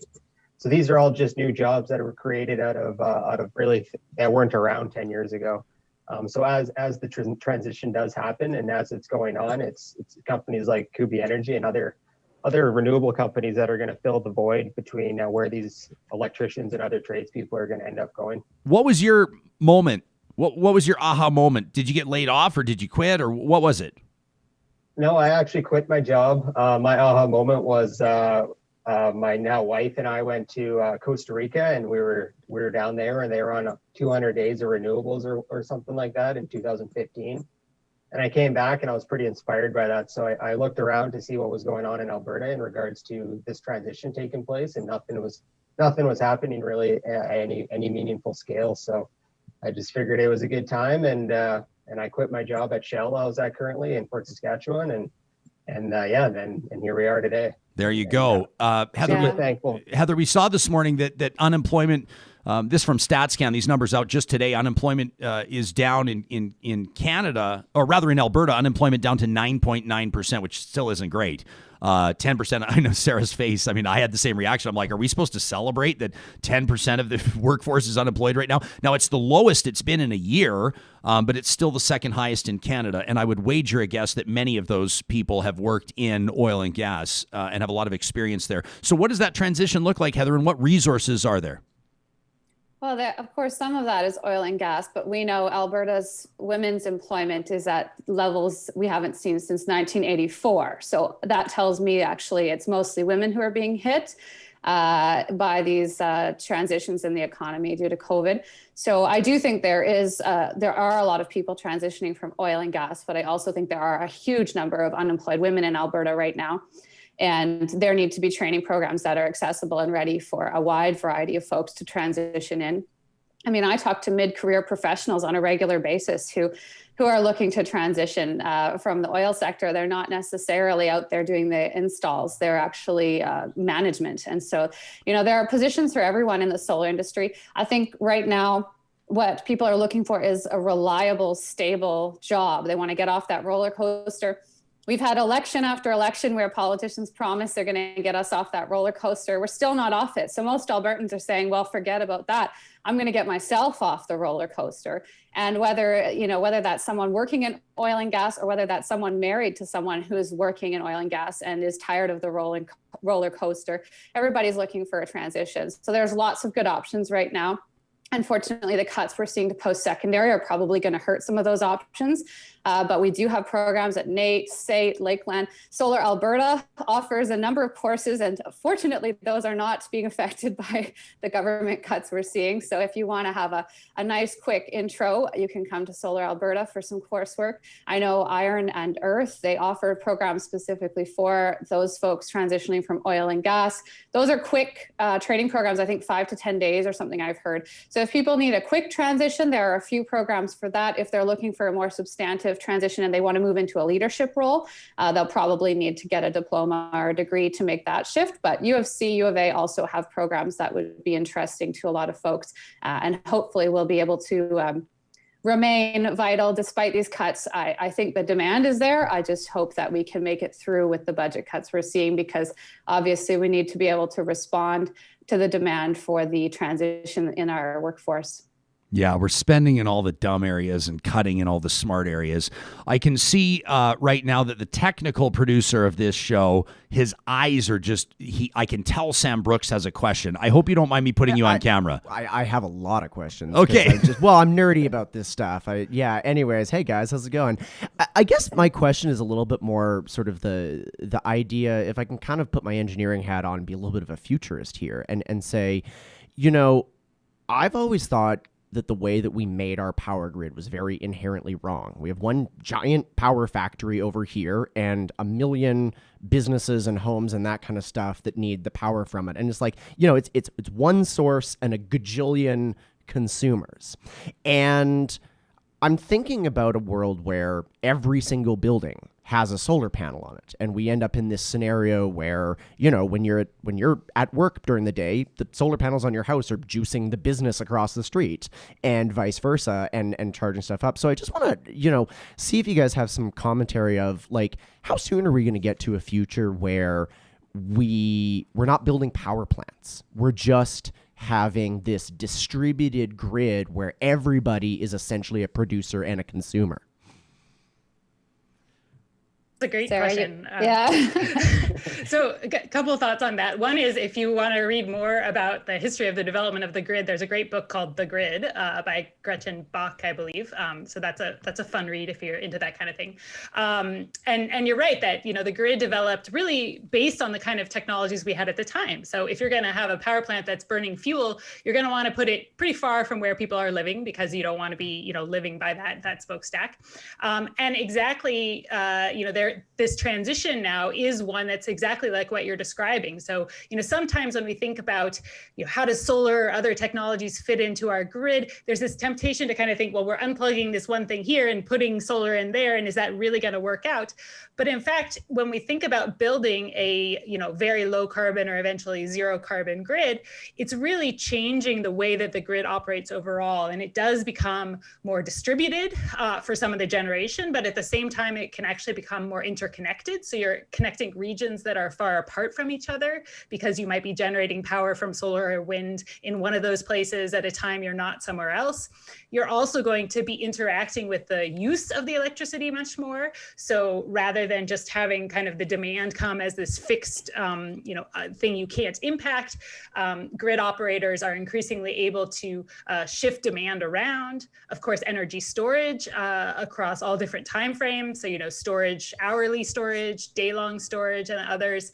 It's all going to look very, very different. And as that for the timeline, in order to meet the targets that we have in Canada, there's not a lot of time left to get moving on these things. So, the US, for example, is planning to get to zero carbon by 2035. I think we could do something similar here in Alberta if we put our minds to it. Yeah, and I think on that note, I think you asked about the timeline and look at the coal phase out, right? Like, we set some goals and we're going to surpass those goals just by getting our carbon pricing right. Okay, so you just remove some of those subsidies for those sectors that are polluting, and make sure that they're integrated properly into our new carbon economy, and you can transition pretty quickly. So I think we've seen the coal phase out going at very speedy rates, and we need to be prepared for the same on the natural gas front. I think natural gas is going to phase out much quicker than people anticipate. A lot of folks think, oh yeah, we'll just do natural gas, for quite a while, but I don't think so. Now that the price of wind and the price of solar is so low, and that's without subsidy, it's the cheapest form of new energy on the grid. Without subsidy, I think we're going to see the natural gas phase out happening real quick, and we're going to get to this world Sam's envisioning a lot faster than expected, assuming that governments don't just suddenly decide to massively subsidize natural gas in the new economy. Yeah, well, I mean, and the price of natural gas, I think that oftentimes we do ourselves a real disservice, and that probably falls on my shoulders, other talk hosts' shoulders, newspaper columnists, to not just, people talk, if you're going to talk about the economies, and again, I'll focus on Alberta, what Ralph Klein did and what his budgets look like with regards to now, or some of the economic woes or resource revenue conversations. People, I'm not sure, are super aware of how the price of natural gas, we're accustomed to it being quite low and quite affordable, but if it all of a sudden is not, we may have very different conversations. I mean, like, I don't have it in front of me, but I saw a comment from Lauren who's watching in that said, as the carbon tax continues to climb as well, I bet you more and more people are going to be more open to the idea of renewables or investing in green energy. Let me ask you this from Greg. He says, if solar tech is improving so rapidly, Greg, I feel the same way about phones, to be honest, but he says, would it not be smarter to wait for the improvements to slow down before investing? What would you say to Greg? I'd say we're kind of at that point, right? So that would have been a good argument, maybe 10, 15 years ago, where Alberta did benefit from some other countries stepping up and doing a lot more of the installation. But now we're at the point where it makes sense. There's been some analysis done that shows that for the next incremental power that you bring onto Alberta's grid, it is cheaper today to use a combination of solar, wind, storage, and demand response than it is to build a new gas plant. And that gets at another point too. There's this temptation to talk a lot about getting to the very, very last, 10% of decarbonization of the grid, which gets harder because you do have to manage the storage and the variability more. But that glosses over that we have a long runway to go. We're at about, I think, 14% renewables as of last year on Alberta's grid. And so we have a long, long runway to go before we need to, confront some of those more challenging problems. And solar can really be bringing a lot of benefits, to the grid without having to pair it with storage today. So let's let people work on sorting out how we're going to do that part in the end, but let's not, forget to be building all the other stuff leading up to it. Right. I should also note that Greg had written me an email a while ago, and I always try to give credit to audience members when they play a part in the editorial process. Greg reached out. He's excited about this solar panel. This was back, I don't know, when did he email me? February 22nd, so a while ago. He says, I highly recommend having Dr. Michael E. Mann out of Penn State University on your show. He says he's a pioneer in the scientific community, a significant contributor to our understanding of the planet's historical climate record and modeling the future temperature rise. One of the lead authors for that IPCC climate change report that received the 2007 Nobel Peace Prize. He's got a new book, The New Climate War, The Fight to Take Back Our Planet.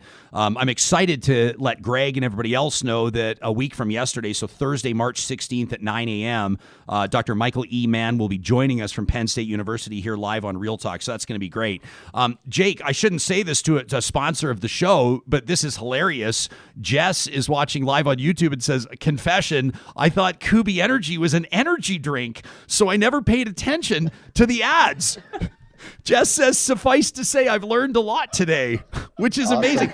Have you ever thought about branding some sort of high-octane energy drink? It's perfect. Hasn't crossed our mind yet, but may look into it.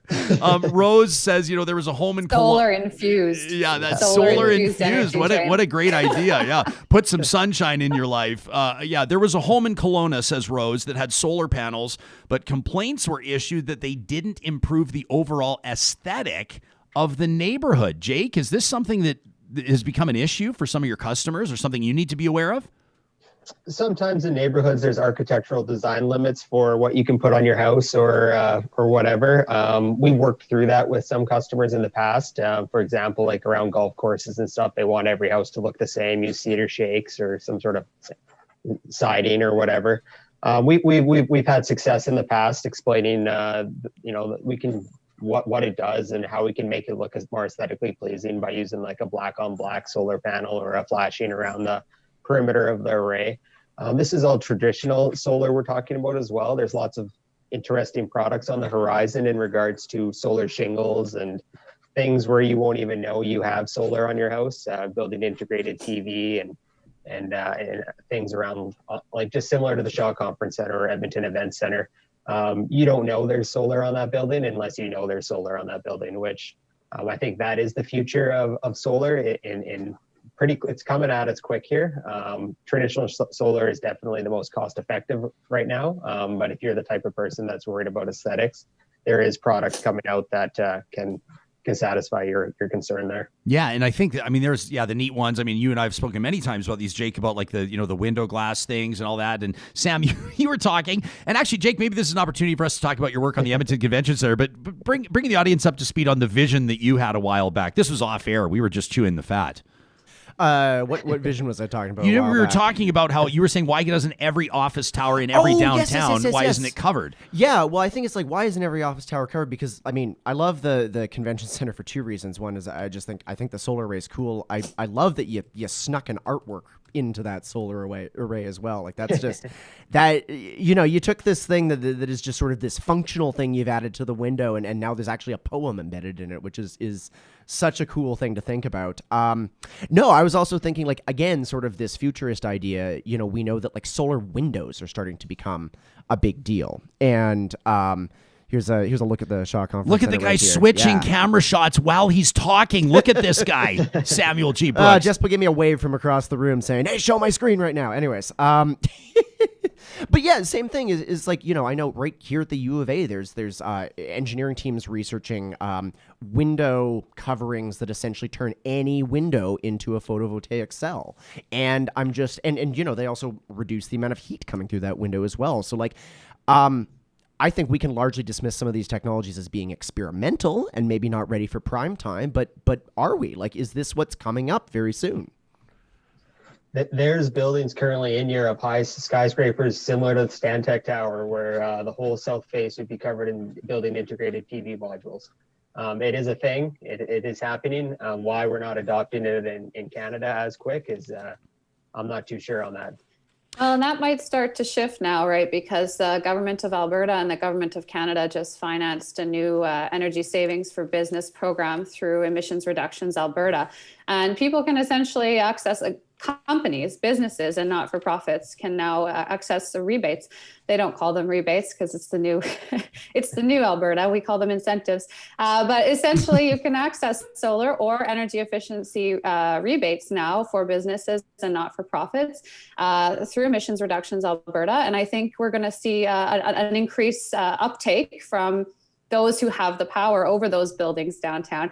I think in the past, you might have had a number of individual Albertans who were participating because of the rebates that were in place for individual homeowners and that are still in place in a few municipalities. But now with the new energy savings and business program, we're going to probably see a shift, and it's going to be increasingly commercial solar that's going up in the next year. And we're actually having a lunch and learn next Thursday about commercial solar coming on the grid in Alberta in an ever increasing way.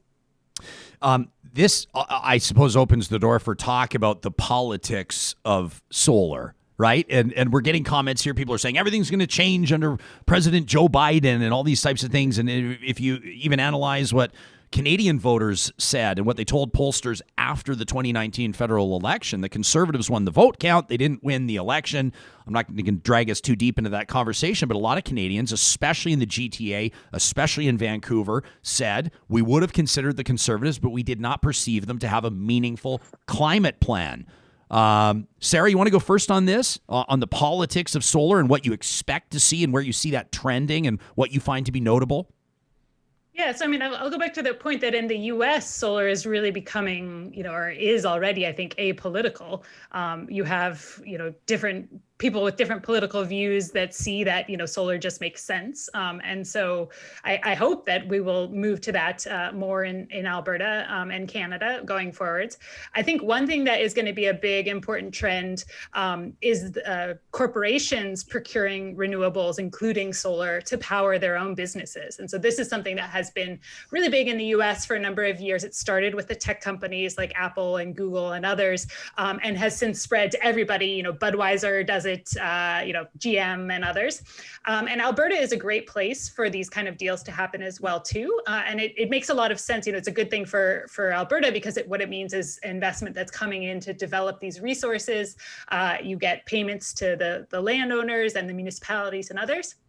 And we're starting to see that really, take a big uptake in that. So I think that's going to be an important piece of kind of the private sector coming in, after the government has played a big role in both bringing the cost down and then in Alberta through procuring solar and kind of showing how cheap solar has gotten. That really opens the door for the private sector to come in and make those future investments. Yeah, and I think whether you're right, left, or center, everybody wants more jobs in Alberta right now. And a really quick way to generate jobs in Alberta is to invest in solar. And so I think it has tendency to become political here and there. But at the end of the day, when you look at the time, between training and jobs and between investment and job creation, I mean, solar is phenomenal, and you can really get some quick turnaround there. So when you're talking about a just recovery, a green recovery, when you're talking about trying to get a ton of Albertans back to work, it's a very natural investment regardless of where you sit on the political spectrum. I've got some really interesting comments here, and I want to get to these. Emma says, when I was at the government of Alberta, a lot of people were working on deep geothermal, community generation, solar, wind. Then the UCP came in, and I was laid off during my mat leave, says Emma. Judy says, people need to Google renewable energy. You will see how far behind Canada is with respect to solar and renewables. Jake, is that fair? Is that accurate? That's accurate. I would say a good example of community geothermal is Blatchford. They got, from my understanding, what's going on there, they have a communal geothermal system, and they're going to be distributing it to all the homes and businesses built within Blatchford. So yeah, that's a good example of a pilot project, we'll call it, for what could be done in future communities going forward. Yeah, we're actually we don't even have natural gas hookup. It's wonderful. When we first walked in to look at our house in Blatchford, we were talking about appliances, and our realtor said, I guess you could get a natural gas stove. And we looked at each other, and we looked at the builder, and we're all just like, no, like that's actually impossible in Blatchford unless you personally want to pay for the hookup for the entire neighborhood and just do that yourself. With geothermal and solar and grid tie, I should say, the fact that we're connected to the grid, as Sarah mentioned earlier, is essential, but it is enabling new homes to transition much quicker. Okay, so no natural gas hookup. But you are hooked up to the grid, so you can intake power from outside your solar source if need be. In other words, if a piece falls off an airplane, heaven forbid, and shatters your solar panels, you're still going to be able to cook dinner. Right, but remember that the number one use of energy in any of our homes is home heating. Mm-hmm. And so if your geothermal is actually doing your home heating, and then you're reducing the pressure on your electrical system, right? And so, yes, you're right. We're still grid connected, and that's absolutely essential. Not just so that we can be connected to traditional forms of energy elsewhere in the province, but so that we can be ideally connected to other forms of renewable energy in this province and elsewhere over time. This is a really interesting one from Jackie, and I'm going to respect the three of your time. We're going to wrap the panel here in just a second. But Jackie says, isn't the other barrier, or one of the other barriers, that current regulations only allow for micro-generation of renewable energy, preventing large-scale powering into the grid? It kind of builds off the picture that Sam was painting. Dr. Hastings-Simon, you look like you might have a take on this. Is that accurate from Jackie? So it's a very complex system. Okay. There are other, it is possible to have distribution connected renewable energy. So you can build a sort of mid-sized. You can also build large scale solar farms, so utility scale farms.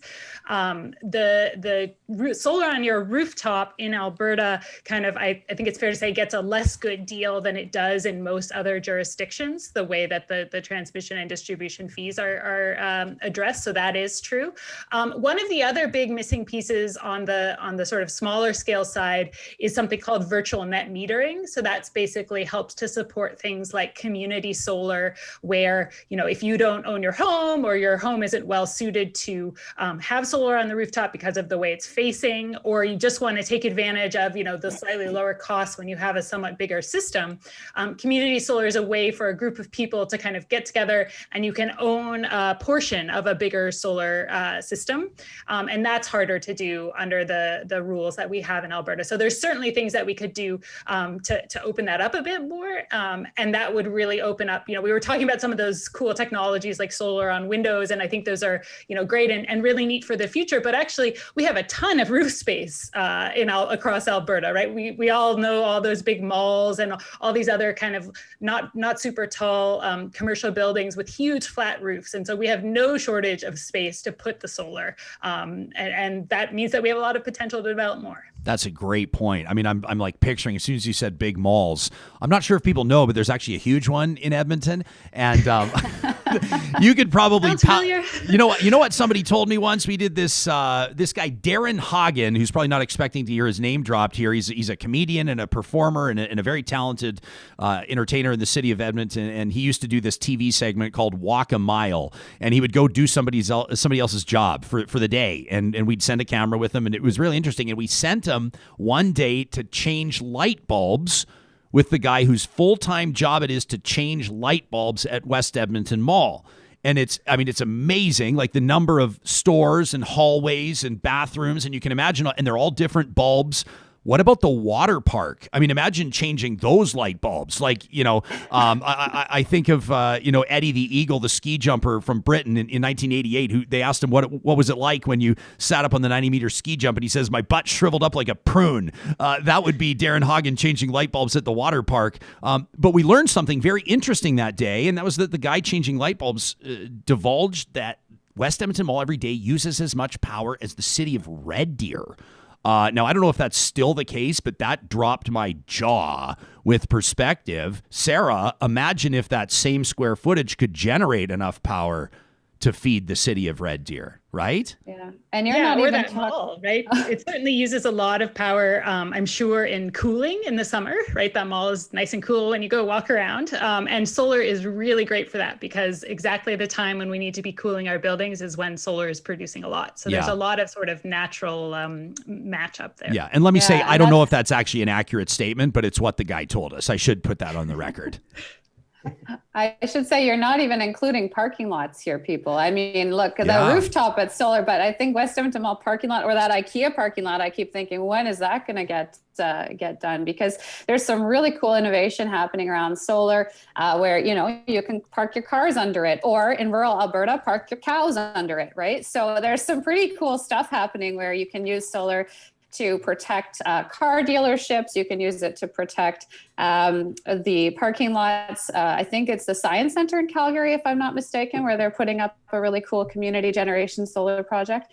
And so it's neat to see the possibility both on rooftops, but also parking lots and other spaces that are really not fully utilized right now. All right. I want to make this last question, and Jake, I want to put it to you. Mark chimes in. He wonders, is there an issue with building code not including more efficiency built in and having to pay for the inefficient first and then pay again to replace it with higher efficiency or green energy? Now, I guess Heather's experience actually is a little bit different than that, isn't it? And Heather will ask you, but Jake, you first. I think it would help if there was some regulation around incorporating solar into homes and making things more efficient, including windows, doors, insulation, etc. I know places like California and New York have programs in place where you either got to do a green roof or solar PV on the roof. And just by adding that into the build cost of a house, amortized over your mortgage, it's that the cost of the solar is nothing really in comparison to the actual cost of building the home. Yeah. Heather? I mean, we absolutely need more stringent building codes if we want to achieve our goals of net zero building development. Right now, we have federal building codes that are inadequate, provincial, and they're not going to get us to where we're supposed to be going, right? So you've got different levels of government making some interesting commitments, even municipally, making commitments that are admirable, but we have to make sure the codes are in place to get there. And so if there's a mismatch there, and if you're expecting developers to just kind of go ahead and do it on their own without any kind of a stick, I don't think it's going to happen. I always say we can't go all carrot and no stick, right? It's not going to work. You can rely on industry to kind of lead some of this transition, but if elected officials and their administrators aren't willing to put the codes in place to direct people, it's not going to happen. Just some basic things like the orientation of your rooftops, right? If you really want something to be solar ready, it's going to have to actually face the sun, right? So that's not even in place right now in most jurisdictions. And you've got roads that are being built in directions that are not conducive to solar. You've got, even just a cul-de-sac is less effective than a grid at receiving sunlight for the buildings on that street. So there's a whole bunch of things that city planning planners need to be doing and actually need to be regulating, including codes. I remember hearing from a member recently, you were talking earlier, Jake, about the aesthetic of solar. And he said, well, one of the reasons that sometimes it's hard to have a nice looking solar array is because there are like random peaks everywhere, and people put unnecessary peaks on buildings that actually have nothing to do with utility. It's just someone wants their building to look more like a castle. So as long as we have this, desire to have random peaks along buildings, of course your solar is going to look ridiculous, because you're having to, no castle was designed with solar in mind. And so yes, we need to say, stop putting up silly peaks so we can put solar on your roof and have something useful there. I mean, I'm all for peaks if they're serving a purpose, but not if they're just there to disadvantage the generation of local electricity. Yeah, I mean, and why you got to crap all over people that have always wanted to live in castles, Heather? I mean, so what do you have against living in castles? Hey, Dr. Hastings-Simon, I respect your time, of course, all three of you. So we'll give last word to you. What's something what's something we haven't covered that as soon as we sign off, you would have gone, I wish we would have said that? What is it? I think it's that, even though the sun doesn't always shine, solar can still play a significant and important role in an integrated energy system. And, I kind of like one analogy that I like, it's sort of like a 10-course meal. And that's what our electricity system is like. You wouldn't want to eat only dessert for dinner every single day, maybe unless you're my son. But it forms an important part, and it meets a specific need that you have. And solar is a lot like that. We're not going to power our entire energy system on solar in Alberta, and people that kind of take that as a straw dog to knock down are sort of arguing against something that's not going to happen. But it can play a significant role, and it can bring us, affordable power to power our air conditioners, and as part of an integrated energy system. And so we really need to think about that, full meal deal when we're thinking about our electricity system. I love it. That's Dr. Sara Hastings-Simon. She's a researcher at the U of C and the Colorado School of Mines. Make sure you subscribe to her podcast, the Energy versus Climate podcast. Heather MacKenzie is the executive director of Solar Alberta, and Jake Kubiski is the CEO and founder of Kubi Renewable Energy. The three of you, this has been... Jake, of course you can. Before we tie off, one thing that we find all the time too is the solar is the initial capital cost of doing the installation. We get it that it hasn't been a great 2020 for a lot of businesses, so we understand that the capital cost is a hindrance for people and businesses. So it's good to see a program coming out in the near future with Edmonton here. It's a kind of a copycat program of what's called the PACE program in the United States. It's called the Clean Energy Improvement Program, CEIP for the acronym. Essentially what it does is that it allows the capital cost of the initial installation to be covered by the city, and then it is added onto your property tax for X amount of time. So the idea of this is you get your solar, the city gets to create a lower carbon city, strengthens the local economy by creating jobs for businesses to hire people to do these things. And it's a 2-year pilot program that's getting rolled out here in the early 2021. So pretty awesome program. It's had great success in the United States in regards to getting solar on roofs and avoiding the capital cost of the program. Awesome. And by the way, we should point out, Jake, that you and your team does all the paperwork, because someone like me, the thought of the paperwork would be enough reason to not do it. That's why it would sit on my back burner for half a year, because of the paperwork. Thanks to the three of you. Oh, Heather, you wanted one last word? We're going to keep going for another hour. I know how this is going to go. Well, I was going to say, if you're listening from outside of Edmonton, there are 3 other municipalities in the province who are putting in place CEIP programs, clean energy improvement programs. And within the government of Alberta's regulation, every municipality in Alberta could currently put in place their CEIP programming and enable their residents to get solar and other energy efficiency upgrades through their property taxes and assessments. So I think I just want to put that plug in there, because as much as you want Kubi to do everything for you and you want your installers to do everything for you, if you live in a municipality that doesn't currently have CEIP programming, you probably do need to put pen to paper and message your municipal officials and make sure that they put the policy in place to enable you to add solar using your property taxes. So that is something that I think listeners will have to take action on, unless they just happen to live in one of the 4 municipalities that's already moving on this. Yeah, and that's a great point, Heather. Let's bring this full circle here. Scott, who painted his picture of his personal utopia of total self-sufficiency with the grid and the car and everything, He says, speaking of castles, I would also love to add a moat and a drawbridge. So he's expanding the vision of his utopia. Jake Kubiski, Heather MacKenzie, and Dr. Sara Hastings-Simon, McPherson, why am I calling you MacKenzie? Thanks so much for this, the three of you. Absolutely fantastic conversation. I learned like 1,000 things, and I'm sure the audience did too. Thanks so much. Have a great day. Thanks a lot. Yeah, that was really great.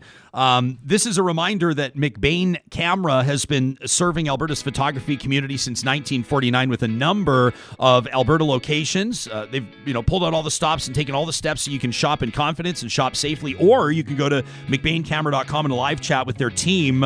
They want you to check out the Panasonic DC G9 camera. Why? Because it's built for speed. The G9 can lock focus in a fraction of a second. It shoots up to 20 frames per second in AFC, which is wild. It's also got that 5-axis image stabilization. It helps you get tack-sharp photos when shooting handheld, especially with those long lenses. When you order a Panasonic G9 at mcbaincamera.com and enter the promo code REALTALK, one word, you'll, at checkout, receive a free spare battery with your order. Again, at mcbaincamera.com. Sam, can you call up that tweet for me? I was talking about Friesen Brothers yesterday and their brand new location in Edmonton, their 15th Alberta location. I was telling you about their sourdough cinnamon buns and how just incredible they are. They have their own cinnamon bun area. Their sourdough as well, made fresh in each of the stores. And I said, I don't know if the starter has a name. Well, it turns out that Jason Allen, who's part of the team at Friesen Brothers, was watching the show. And he reached out and he said, hey, bud, I just wanted to let you know that our Friesen Brothers sourdough starter, in fact, does have a name. It's Charlie. They killed Alpha and Bravo. Charlie was born November 17th of 2015 in Stony Plain, Alberta, now lives in every one of the 15 stores, says Jason Allen. Love the show. Well, we love Friesen Brothers. Go see Jason and the team across the province. Friesen Brothers is Alberta grown and Alberta owned. The team at Westworld Computers has you in mind and has for the last 40 years that they've been family owned and operating in the province of Alberta. Westworld has your solution for all the newest Apple gear, but gently pre-owned as well. Software reloaded, warranty tacked on top so you can buy with confidence and at a lower price. If the year's been tough on you, but you need to upgrade your gear, whether it's a watch, a phone, or even a big iMac, they've got you covered. Daryl and his team at Westworld Computers. We wanted to leave some time to get to some of your emails that you've sent us through the show before we get to Trash Talk. That's how we wrap up every Friday. And Sam, I think it's worth. I think the audience would get a kick out of knowing the dynamic that we have at play right now. We are on the clock. We're usually not on the clock. We are on the clock because in 15 minutes, my fantastic and lovely wife is dropping off our beautiful little boy. She's going to drop him off here at the studio, and I get to hang out with him for the rest of the day. And I cannot imagine doing Trash Talk in front of my 5-year-old. So we're gonna have to get through that. Yeah, we got to get through this. Yeah. Wyatt would be looking at me like he would see a side of Dad he's never seen before. He'd learn a few new words, and we just can't have that happen at the delicate age of 5. Shalane reached out to talk at RyanJesperson.com. She says, after yesterday's show, I went on Twitter to see what had caused your ornery segment. I hadn't been on the night before to Twitter, and I had been listening to a previous segment about how you put your phone down for Wyatt to be with him and to be present, and how happy it made him. So I've been doing the same for my kids. So instead of sitting on my phone all night, I watched the new Raya and the Last Dragon with my family, says Shalane. Anyway, I was saddened to have the same feeling after reading my Uncle Larry's rants and extremist posts, and after seeing some of the people I follow on Twitter attack Real Talk, I felt deflated. The nitpicking and the all or nothing views makes me think that maybe I should just throw in the towel and head back to the right, says Shalane, which will never happen. But just like you, when I read very conservative articles, I avoid the comments. And I'm also going to pay no heed to other haters from the other side, which sounds defeatist, but I don't want to become jaded. Shalane says, I know you guys get a ton of feedback. Actually, I have several emails for Real Talk in my draft folder. But today I just wanted to let you guys know how much I need and appreciate the show. Just this week, I've had text conversations with my dad and my brother, emails with my Auntie Mo. I walked with my friend Jenny, and we all talked about Real Talk and the different guests and different episodes. It's easy to tweet criticism and also to be silent, but I wanted you to know that Real Talk in my world is helping, and it's changing me for the better. And I'm going to start sending more positive emails and posts, and I can't wait for today's show. That from Shalane. Wow. How about this from LJ, who signs off as one of your youngest fans? LJ's 21. Says, I want to say off the top, I'm thankful for the show and the conversations you bring up. They're not always easy to navigate. but you do a service to this province by having this pod. And he says, this is LJ, says, I hope you don't apologize on the show tomorrow. He says, not that I don't respect the people that were coming at you and their opinions, but I think some of the criticism is totally out of line. You know, to suggest that a conversation without women has no validity, saying a conversation can't be of substance because of the genders of the people involved is literally sexism. I think, you know, one of the reasons people were so upset is because some of the subject matter goes against their views. Keep up the amazing discussions and topics from LJ21.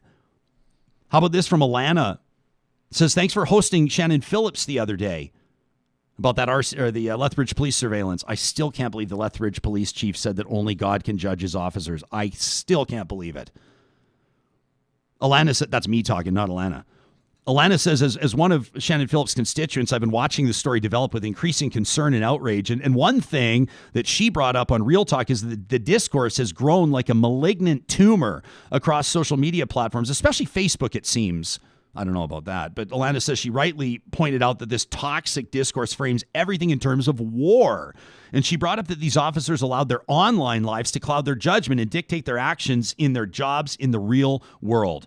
And one thing that absolutely scares the shit out of me, says Alana, is that support for the police, like Back the Blue or Blue Lives Matter, has become so politicized that any criticism of police conduct is now viewed in terms of nationalism, often white nationalism, patriotism, loyalty. These things are not related. Alana says, in Alberta, I believe that the UCP has contributed to this discourse, often categorizing policy initiatives as either Albertan or un-Albertan, and it's so toxic, and she's right.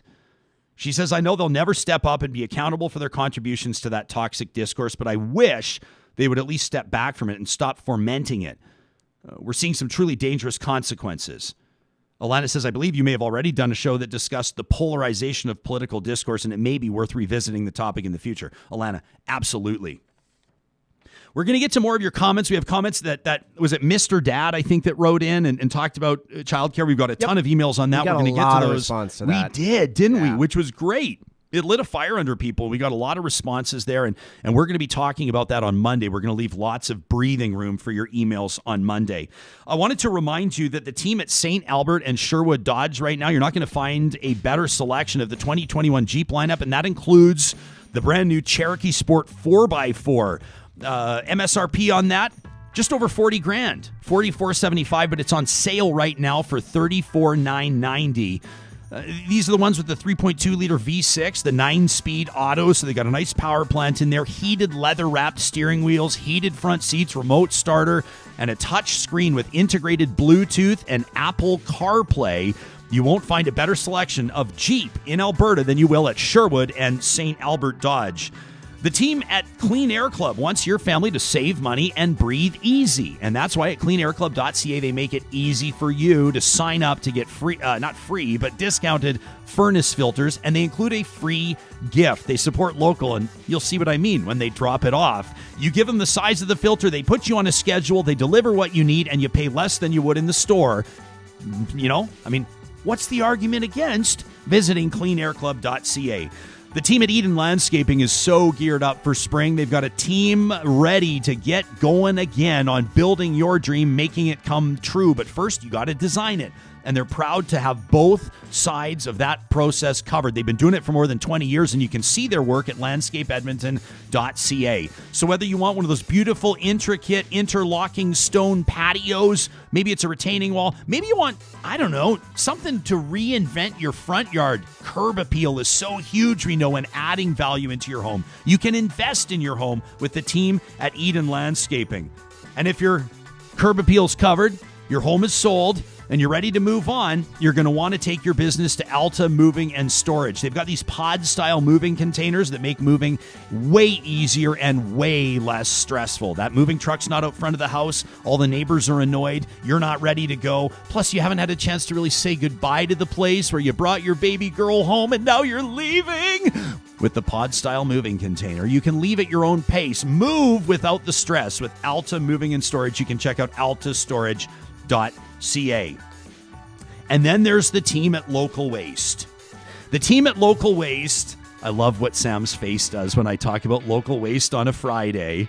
The team at Local Waste for more than a quarter century has been talking trash. That's right. They love to work with businesses large and small, and they're local, which means that you call them, you talk to them, you refer to them by their first name. They return your calls. You don't sit on hold on the 1-800 number and then talk to somebody that has absolutely no vested interest in your circumstance. Why not keep your business on waste management local with Local Waste Services? You know, you can check out localwaste.ca, and through the week, you can also type local waste or trash talk into the subject line of an email to talk@ryanjesperson.com. Why? Because every Friday, the team at Local Waste presents a little something we call Trash Talk. Yeah, that's right. These are rants and raves submitted to our email inbox, talk@ryanjesperson.com, from real talkers like Clean Sidewalk Brent, who says, in response to trash talk last week, I love that they're building off each other here. He says somebody wrote in upset about their neighbor, snow blowing at 6 in the morning. Some of us have to be at work early. Some of us don't want to come home to trampled snow. And if it was out of spite, you would know. Plus, P.S. Pineapple is a delicious pizza topping. That from Clean Sidewalk Brand. This next one is from Allie. Allie says, putting aside the miracle we're living through of having several vaccines approved and available less than a year after the pandemic was declared, while we're at it, let's try the mind-blowing incompetence of this provincial government. I really don't know what's going on right now. Who knows who's going to fall into this high-risk Group 2B category? We need to know. Stress release is important. Is asthma on the list? What about patients with heart valve replacement? Or somebody on blood thinners due to blood clotting issues? Or fibromyalgia? I could go on and on. The lack of information coming from this government's infuriating. While our lives are all dramatically different than they were a year ago, some of us still have responsibilities. We can't drop everything and pivot every time the government decides to share information with we the people. It's frustrating. Every step, every new thing, every change appears to be a reaction to something from this government instead of anticipating next steps. I want more Gretzky-type action and less of whatever the fuck this is. That from Allie. How about this from... Oh boy, I'm nervous about this one. Simon Pierre Poulin writes in, says, Jesperson, I have no idea what your French sounds like, but if you happen to like fancy challenges, here is my trash talk suggestion for this week in French. I do like fancy challenges. If this was Earl Grey tea I was sipping, it would fit better. He says, in Alberta right now, there are waiting lists to send your kid to French immersion and a shortage of French teachers. The Campus Saint-Jean at the University of Alberta, the only place west of Winnipeg where you can get a degree to teach French language. Now, the Kenney government's cut to Campus Saint-Jean is so important that up to 40% of classes offered are in jeopardy. So, the French-Canadian Association of Alberta took the government to court. They asked for $1.2 million in funding, so no programs would disappear. Instead, the UCP gave $1.4 million to cover legal fees to fight it. He says this is purely ideological, resonates very strongly in the French community here at home, from Grand Prairie to Bonnie Doon, but across French-speaking communities in Canada. So, Ryan, here's your assignment. I'm going to do my best, and then I'll translate. C'est bien le but de la marde. S'il existe un politicien albertain qui comprenne amplement bien l'implication de ce geste sonore et méprisant, c'est bien vous qui avez administré au fédéral, qui maîtrisez la langue française et qui comprenez fort bien les enjeux d'une francophonie fragilisée par des décisions préjudiciables comme celle-ci. Quelle honte pour votre gouvernement et quel embarras pour l'Alberta qui, encore une fois, se retrouve à l'écart de la modernité, de la justice et de la valeur canadienne les plus fondamentales. Could you possibly be shittier? Is there one Alberta politician who fully understands the implication of this sly and contemptuous move? It's you, Premier, a former federal minister mastering French so well you do truly understand our francophonie weakened by damaging decisions like yours. What a shame for your government. What an embarrassment for Alberta, which once again finds itself isolated from modernity, justice, and fundamental Canadian values. That from Simon Pierre Poulin. This one from Peter. Peter says, Ryan, I know you've been following and talking about the David and Colette Stefan story. I hate even using their names because I don't want to bring them fame. I don't know if you ever intended on it, but never have them on your show. Never talk about them outside my letter. We need to talk, though, about their son Ezekiel. The poor boy will never be able to live in peace with his death being handled like such a farce. Our injustice system is proving to be that. Ezekiel deserves dignity, respect, accountability. He says, I don't need coffee today, boys. This situation gives me enough fuel to get through the rest of 2021. Signed, a pissed off Peter. And this from C in Calgary. And this one's salty. So earmuffs, kids. C in Calgary says, I fucking hate it when leftists or the left is hated on because I consider myself to be far left. Due to my job, I listen to a lot of podcasts, most of them political. I've listened to every show of yours, Ryan, since the beginning of January. Thank you. Says, I also listened to the people you called dumb fucks the other day. There's a network of shows, but I can say I give them at least 10 hours of your time a month, sometimes more. I didn't love your dumb fucks comment, but I hated what was coming at you more. I feel riled up too. I feel like they're saying I'm a fucking conservative for listening to you, which is the worst thing you could ever call me. It feels like they've never listened to your show and they should shut the fuck up. I saw tweets liked by their media accounts and hosts. One's like, how about we just never talk about that podcast again? It didn't seem like they were being objective in judging your show's content because you worked for Chorus and interviewed Danielle Smith, which, by the way, did not make me conservative. I appreciate the variety of guests you have on your shows. Real talkers on YouTube have been roasted conservatives. They've roasted the conservatives you've had on, and you've read their comments out loud as they chat. It is so edgy to hate on a show that's actually plugging people into Alberta politics, isn't it? We fucking helped make the government back down on coal mining. Okay, not all the way, but isn't it good to gain a little ground? Shouldn't we keep coming together and having conversations to learn from one another? Ryan, no offense meant by this, but sometimes you're the perfect fool because you learn in real time on your show along with everybody listening. Those moments are like a bridge. What do the haters want? You to shut it all down? Ain't gonna happen. That from C in Calgary. Who's right? We ain't going anywhere except for away for the weekend. We're back live Monday, 8:30 Mountain Time, and we'll talk to you then.